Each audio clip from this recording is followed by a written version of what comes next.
What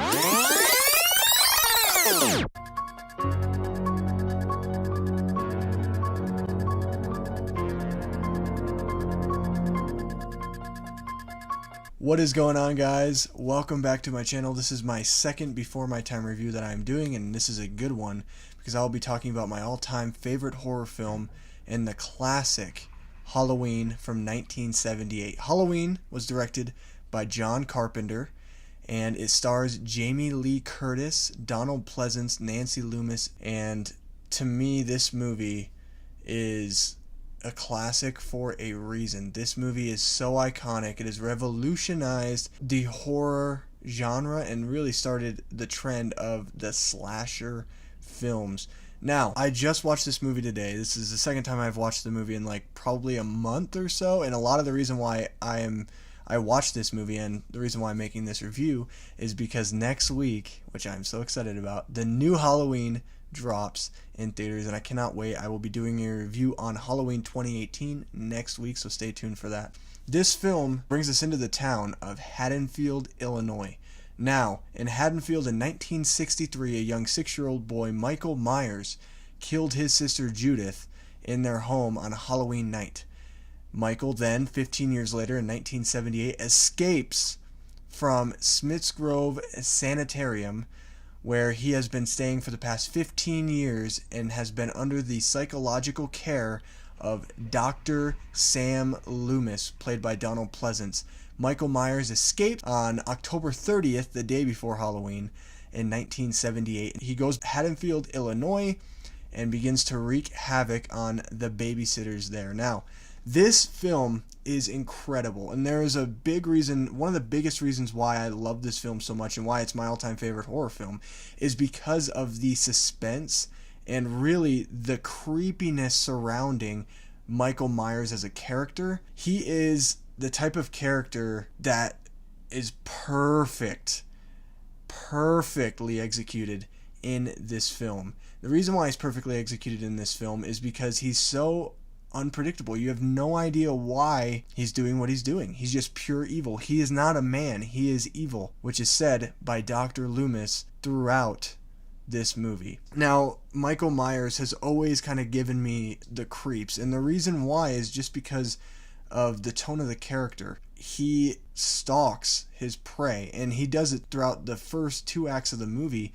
And you see him hide behind trees. You see him driving in a car very slowly, stalking Laurie Strode, played by Jamie Lee Curtis, Annie, and Linda. Now, these 3 girls are kind of at the center of this movie, and especially, obviously, Laurie Strode. We all know Jamie Lee Curtis is in this film, and this is where she got her start. And there's a real eeriness about this that just, to me, just kind of always creeps me out. After watching this film, I always just think that he's in the corner, or that he is, kind of watching me from outside of my window. And it really does creep you out because unlike Jason and unlike Freddy, he's a character that you don't know much about. He's not really fleshed out at all in this movie. He's just a 6-year-old boy who kills his sister one night on Halloween, and then 15 years later he comes back and just starts stalking these babysitters, and he starts killing again. And it's just, there is no reason or rhyme for it. You never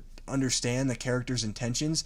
All you know is that he is evil, and that is different from Freddy and Jason because they kind of have motives. I mean, Jason kind of just kills everybody in his path. Freddy is, trying to get revenge on the kids of Elm Street, but with Michael Myers, it's so much more than that. It is just a deeply unconscious human being that is just strictly just dark. He is the shape for a reason because there's nothing there. He embodies everything about nothingness. And to me, that is just so creepy, and I love it so much. I want to talk about Donald Pleasence and why I feel like this movie wouldn't work as good if not for Donald Pleasence, Sam Loomis. Because Dr. Loomis, he is kind of that Van Helsing to Michael Myers' Dracula, and it works so well.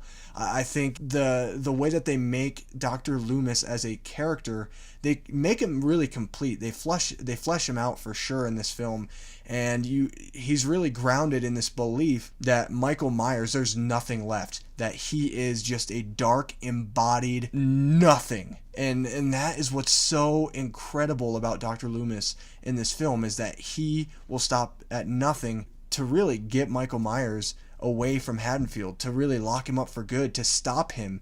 And to me, that just works so well. It's like the yin yang in this film. And I think if you took Dr. Loomis out of this film, took away, his background, took away what he knows about Michael Myers, this film would just be a regular slasher. But the reason why this film works so well in a classic setting, and why it's so beloved, is because of Dr. Loomis's character, and because he is grounded in the belief that Michael Myers must be stopped, and that he knows more about Michael Myers, even though Michael Myers has not talked in 15 years. That he just stares at a wall all day, and he's looking through the wall. He knows of Michael Myers' intentions and his motives and his next steps, and that works so well throughout this entire movie. Now, Jamie Lee Curtis is fantastic in this role as Laurie Strode, this innocent girl who's very smart and very savvy, and I really like what they do with her character in the third act, where as Michael Myers is chasing her down, trying to kill her, she is fighting back, and she's coming up with ways that are very genius inside of the whole slasher motif. A lot of the times the characters kind of fall over and then they just, crawl, trying to crawl their way out. With Laurie in this film, it's different. She actually really shows that she, even though she is afraid and kind of, at this point hysterical because of how afraid she is fighting back. She is using certain elements to really show Michael Myers that she's not going to just, give up and die. And one of the key scenes for me showing her resilience to adhere to kind of Michael Myers' intent on killing her is when she takes a sewing needle and stabs Michael Myers in the neck. That, to me, that scene just kind of shakes me. I love that scene. I love how it plays out. I love the fact that, she, even though she is panting and she is trying to figure out what to do and she's really scared at that moment, she fights back, and she realizes the only way to stop him is by fighting him and trying to at least live just a little longer. And to me, that works so well in this film, because you don't have just the typical problems when it comes to slasher films, because it's so monotonous sometimes how stupid the characters are, and you always see those tropes where they fall down and they're crawling trying to escape the killer, which doesn't work out ever. But in this film, it's so different because of Laurie Strode and the way that she reacts in this film. Now, the one thing about this film that I will say is another thing that a lot of people, including myself, really love about this film is the patience. Everything leads up to that third act. And to me, this film really waits and it settles. Now, Michael Myers, from the beginning of this film, within the first 5 minutes, he kills his sister Judith, and you get to see it first person through the eyes of Michael Myers, which I'm going to talk about that in a second.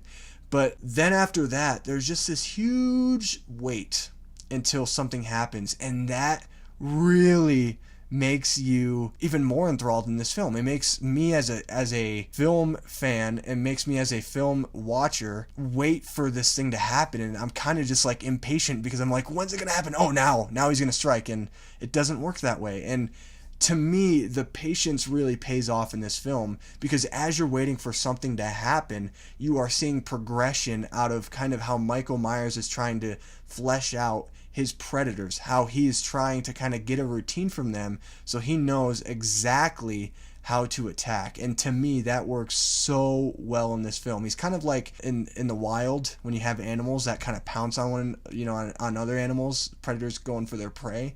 He's a predator going for his prey, but he studies his prey a little bit, and he just kind of waits it out. And that, to me, makes this film even more chilling and even better.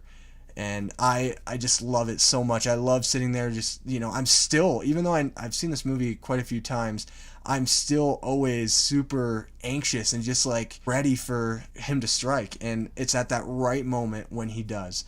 Now, I want to go back to what I was talking about a little bit beforehand. I want to talk about the whole first-person aspect of Michael Myers, especially in that first scene, because you see in that first scene that this is going to be a totally different movie. This is going to be a totally different horror film. And even in the first sequence of the film, the first minute in the opening credits, just from the score alone, you know that this film it really has an eeriness about it. And showing kind of that point of view, that perspective from Michael Myers putting on the clown mask, going upstairs into his sister's bedroom, stabbing his sister. So different because you see the eyes of what's happening when this kid just kind of snaps and just really becomes this nothing. And to me, it just makes this film more engaging, and it really kind of gives you a sense of, okay, this is going to be different than what I've seen before. And as I say that, that is a great thing because it revolutionized the fact that really in a first-person setting, this is kind of what it's like to kind of go, be at a breaking point. And it does it so subtly. You don't hear any talking from Michael Myers. You just hear heavy breathing, and he creeps up slowly, and you kind of see that, okay, this is the character we're going to get throughout the entire story moving forward in this film. And that's exactly what you get. You get that same eeriness, and you get that same feeling of, okay, this is different than anything else that I've seen prior. And I just really love that about this film because it moves at a pace. Itself is very creepy, and that's why I love this film so much. And I'm going to keep saying that 100 times, but it's so true. I mean, the creepiness of this film right from the beginning just carries out throughout this whole film, and there's not a whole lot of time to kind of just relax because you are kind of engaged and you're kind of on the edge of your seat wanting more. Now, I want to go back to that opening sequence. I want to go back to the opening credits of this film because the score of this movie is not only probably the best horror score ever, but it might be one of the best scores of all time. I mean, it's so iconic. It's so simple, and the simplicity of the score makes this film that much more intriguing, that much more impressive because they took such a basic concept of this babysitter killer, Michael Myers, and it makes it hard to breathe sometimes because of how easy it is and how simple. And the thing is about the score that I love, and especially the opening sequence, is it's very patient in the way that the opening credits, they don't go fast, they don't speed up. It's very much a black screen. You get like a pumpkin, and you get just the names of all the people involved, and that to me, it just shows you right off the bat, this is going to be a patient film. This isn't going to be a film where it's just going to be kill, kill, kill, kill, kill. That's all it's going to be. No, it's going to have heart to it. There's passion to this. And to me, I just absolutely love this score. It is one of the most chilling scores ever in cinema. And I am so grateful that we have a score like this, that John Carpenter crafted the score a certain way, and he really toned it back from what it really could have been. Because if it was something more, this film would kind of feel like an actual movie. But when you're watching this film, it's kind of like you're watching a real event happen.